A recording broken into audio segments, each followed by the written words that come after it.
Olá, Maite Orsi aqui, muito feliz de estar gravando esse vídeo para vocês. E hoje o nosso tema é aquela dúvida que pinta na hora de colocar os quadros na parede. Como escolher, como pendurar, existem regras? Então nós vamos falar sobre isso e olha, eu te garanto, você vai ficar sem dúvidas. E você vai poder fazer uma vestimenta da sua parede nota 1000. Vai ficar maravilhoso.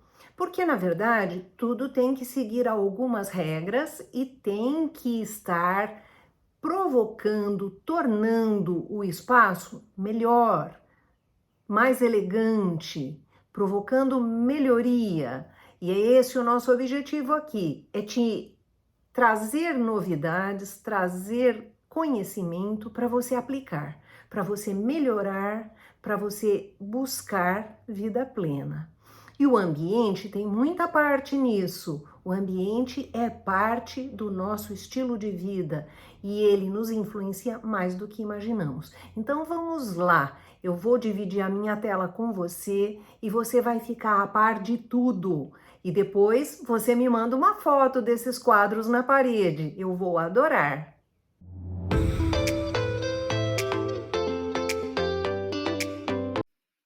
Então, na hora de nós colocarmos os quadros, nós temos dúvidas como tema, moldura, como colocar no espaço. Eles precisam receber uma ideia ou mais geométrica ou mais aleatória, mas isso tem que ser muito, muito bem feito para causar aquela sensação de elegância, de observação, valorização da tela, da gravura.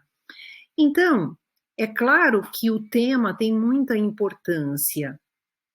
E quando nós falamos, por exemplo, de arte, nós não queremos tirar o valor delas quando nós fazemos um conjunto, por exemplo. Nós temos uma condição de valorizá-la ou de desprestigiá-la, ou deixar a arte simplesmente flutuando no espaço. Então, eu diria, nós temos regras, e essas regras, para serem colocadas, elas têm que guardar uma lógica, e a palavra de ordem é a proporção, é o equilíbrio, é a harmonia, não que tudo precise ser muito geometrizado, simétrico, nós vamos ver aí mais para frente, é claro, mas é interessante que você guarde uma ordem lógica. Por exemplo, estas gravurinhas botânicas, elas têm o mesmo tamanho, um tema semelhante e estão arrumadas de acordo com uma lei de simetria. É uma espécie assim de colocação das regras de geometria em uso. Por exemplo, este ambiente. Neste ambiente, nós temos aí, vocês veem um aparador, e aí os quadros, eles guardam uma relação de proporção, de simetria, e a altura sempre deve estar nos olhos do observador, numa medida média, que a gente costuma dizer 1,60 m. Nós vamos ver isso também mais para frente. Olha um uso de oportunidade, nós temos aí uma paletinha de alvenaria, que está portando um belíssimo quadro e guarda a proporção e lógica em relação ao formato. A paredinha é vertical e fina, o quadro também. Neste outro ambiente, nós temos um pé direito alto e a sequência de 2 quadros usados, aí explorando a altura. Eles não estão ancorados em objetos ou móveis propriamente ditos, porque a cadeira está numa situação angular em relação a eles, mas já cria um sentido. As paredes gostam muito desse diálogo. Eu separei aqui uma outra foto que é de um consultório, mas veja, está muito bem vista a linha imaginária que se estabelece entre o quadro azul e o espelho, esse gold lindo que está aí na parede. Então, há uma relação de altura respeitada. O cérebro, a nossa percepção, adora simetria. E essa simetria, ela dá uma espécie assim de tranquilidade para nós, emocionalmente, e para o olhar. Aqui eu tenho um detalhe de um projeto também de clínica que nós fizemos, e eu tenho um detalhe de iluminação nesse teto, e a obra de arte, ela está valorizada e está, vamos dizer assim, em evidência. É isso que a gente deve procurar. A obra de arte sempre deve estar valorizada. Tem um estilo de fixação que eu quero mostrar para vocês. Essas paredes, elas são ACM, que é um material que chama-se alumínio composto. E é lógico, nós não queríamos ofender a parede e com isso, aqui eu usei 2 cabos de nylon, então o quadro ficou tensionado, fixado no teto e ficou muito, muito legal, preservou a parede.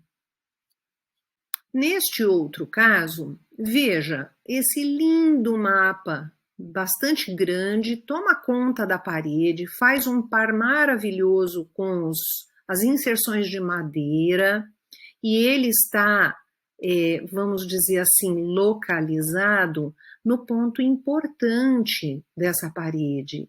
Ele foi evidenciado, é isso que nós gostamos de fazer com a arte. Neste caso aqui eu trago belíssimos pratos, uma parede de pratos e uma montagem um pouquinho mais aleatória, mas veja, guarda aí simetria. Neste outro exemplo, eu trago um quadro que está distante do sofá, porque normalmente o sofá ancora muito bem a arte, vocês vão ver agora nos próximos exemplos. Então, este quadro, ele está evidenciado pela parede onde ele foi fixado. Então, ele não está exatamente na mesma simetria do sofá, porque o sofá é desencostado, aqui tem uma passagem, e o quadro está lá, reinando todo belo, no centro da parede. Um outro recurso muito bacana também são as canaletas. Veja, isso aqui é fine art. Então, foi uma impressão em tela de fotos autorais. Isso nós podemos fazer, dá um belíssimo recurso. É um recurso bastante interessante, porque traz a natureza para dentro, dá um frescor, uma agradabilidade, especialmente para ambientes que sejam mais fechados, porque é uma forma de você trazer a natureza para dentro. Neste outro exemplo, eu tenho uma montagem que está misto aleatória com uma montagem que está toda simétrica. Qual que é a linha que está governando esses quadros? É a linha mediana deles.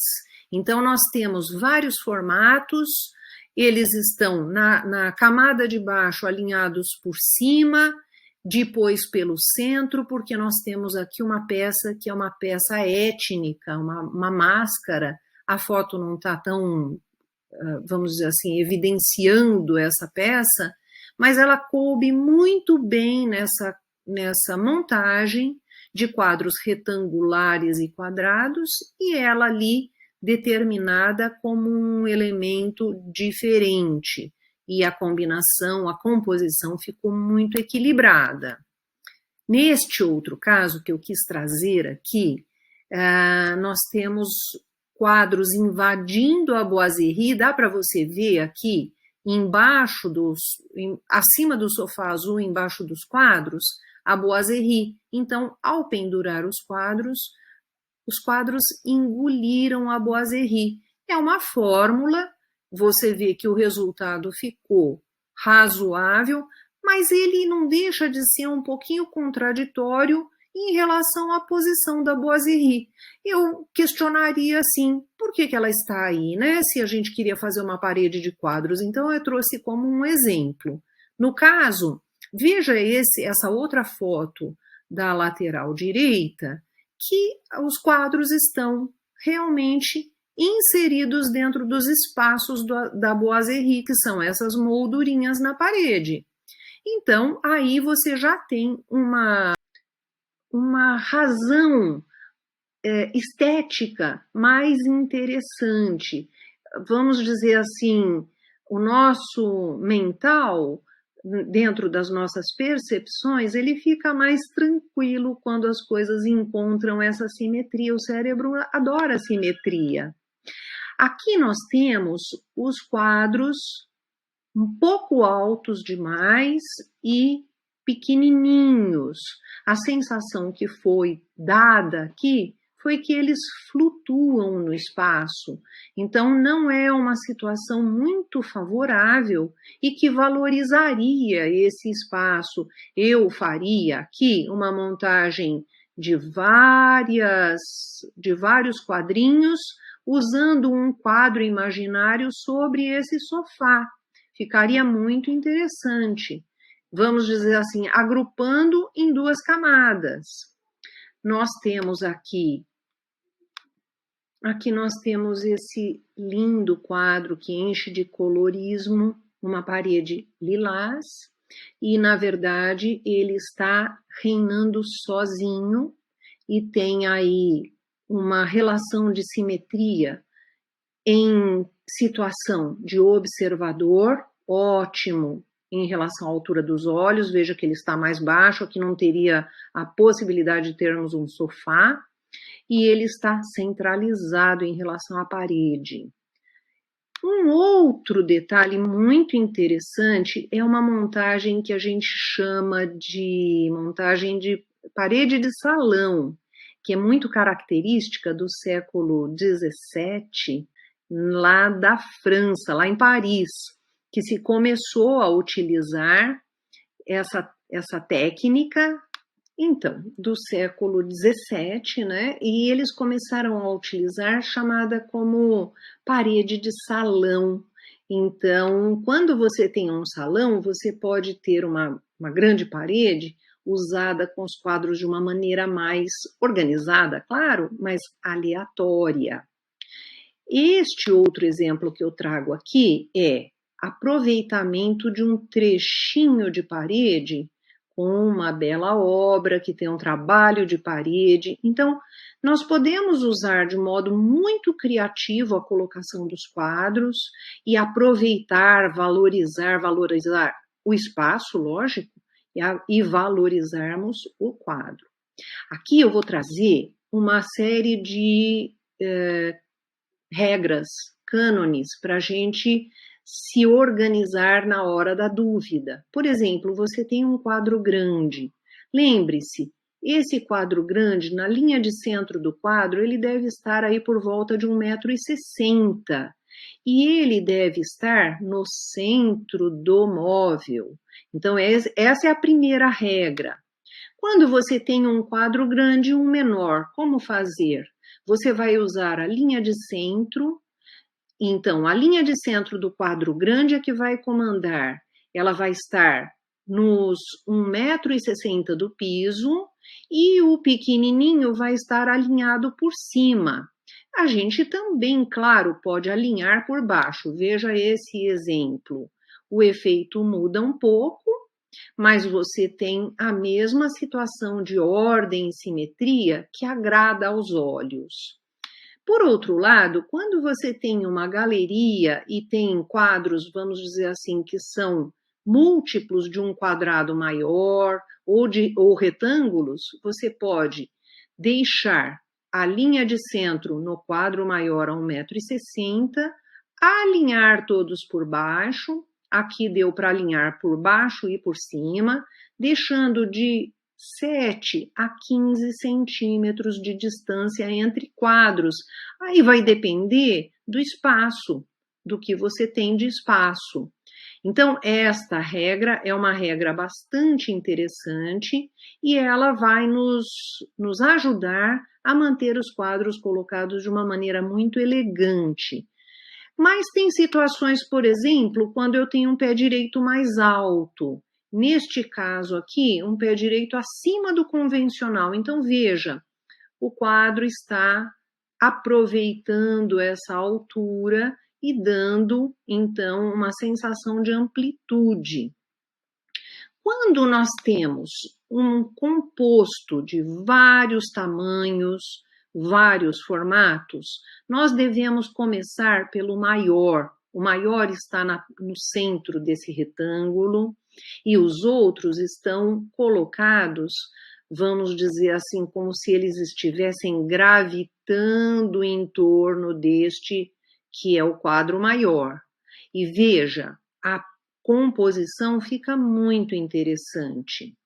Um outro caso que nós temos bem interessante para falar é quando nós temos uma mesa de jantar e um aparador e um quadro grande. Ele deve ficar centralizado entre mesa e aparador para causar esse efeito de valorização. Uma outra situação bastante interessante que eu quis trazer aqui nós já vimos lá anteriormente o outro exemplo de canaleta, então é um corredor, ele ficou muito interessante colocado nesta canaleta, nesse exemplo da esquerda, e uma montagem parede de salão neste outro corredor, com molduras diferentes, paspatours diferentes, temas diferentes, ficou muito interessante, muito dinâmico, dá muita vida para o espaço. Dentro dos processos de análise do espaço, nós temos que ver de onde vem a luz. A luz natural, ela deve incidir nos quadros para valorizá-los. E aí, o que nós devemos favorecer é a incidência de luz natural, porém, evitarmos a incidência direta do sol, porque papel, tela, definitivamente não gosta de sol. O sol é muito potente para elas e ele causa modificação de tonalidade, de estrutura, então nós devemos evitar. Um aspecto que eu quero também tocar com vocês é na fixação. A fixação nós podemos usar prego de aço, que é muito legal. Você pode, para fazer o gabarito de montagem dos seus quadros, depois que você escolheu o tema, que você escolheu a parede, você pode fazer uma marcação com fita crepe ou post-it, para não escrever direto na parede. Eu gosto muito de colocar uma fita crepe antes de fazer a colocação do prego ou de uma bucha com parafuso, para que isso fique segurando aquela estruturazinha mais superficial da massa, para ela não cair, né, e ficar toda, vamos dizer assim, esfacelada. A bucha e parafuso são ótimos recursos para quadros mais pesados, para situações onde você tem vento, que o quadro pode ficar mais instável. Aqui eu coloquei nesse ladinho direito os ganchos, esses ganchinhos de acoplagem são interessantes para certas obras, especialmente em situações onde você tem instabilidade, passagem, vento. E as fitas dupla face. Dá para a gente colocar a fita dupla face e, lógico, fixar quadros. Elas têm várias possibilidades de carga, então você pode escolher o tipo específico para o peso do seu quadro, mas eu diria assim, eu evito, porque ela traz, quando você for remover, uma danificação da estrutura da parede. Geralmente, ela traz um pouco da pintura reboco, então acaba sendo complicado. Mas é um recurso, eu quis trazer. Um outro lembrete importante é você ter nível na hora de fixar, ter uma boa trena, um bom martelo e fita crepe ou post-it para fazer aquele sisteminha A fita crepe é mais eficiente, porque ela realmente cria contenção da superfície da parede. Na hora de bater o prego, você está, vamos dizer assim, inserindo ali o prego e ela segura a parte superficial da parede. Outro detalhe importante, a iluminação artificial. Então, toda aquela casa que permitir ter uma luminária, por exemplo, uma luminária individual para quadros, essa mais moderninha, essa mais clássica, valoriza a obra durante o período de iluminação noturna, sem dúvida. Ou então, uma iluminação de galeria, no teto, iluminando as paredes, que também fica excelente. O efeito dá para ser reconhecido por aqui. Eu espero, através desta seleção de situações, ter tirado todas as suas dúvidas. Mas se eu não tirei, você, por favor, coloca aqui um comentário que eu vou responder. Lá no Insta também você pode colocar o seu comentário, que eu terei muita satisfação em te responder e tirar sua dúvida. Então, nós vimos todos os detalhes, nós vimos aí, claro, não conseguimos abordar o tema totalmente. Isso é muito difícil. Por quê? Tem muitas formas de ver, tem questões da escolha, questões do estilo, mas o geral você já tem. E se você ficou com dúvida em alguma coisa, por favor, coloca aí que eu te respondo. E lembre-se, se inscreva no canal, faça parte da nossa turma aqui, do nosso grupo que põe em prática e que busca melhoria através do ambiente. Então, eu vou te deixando por aqui, mas olha, com muita alegria te espero para o próximo vídeo.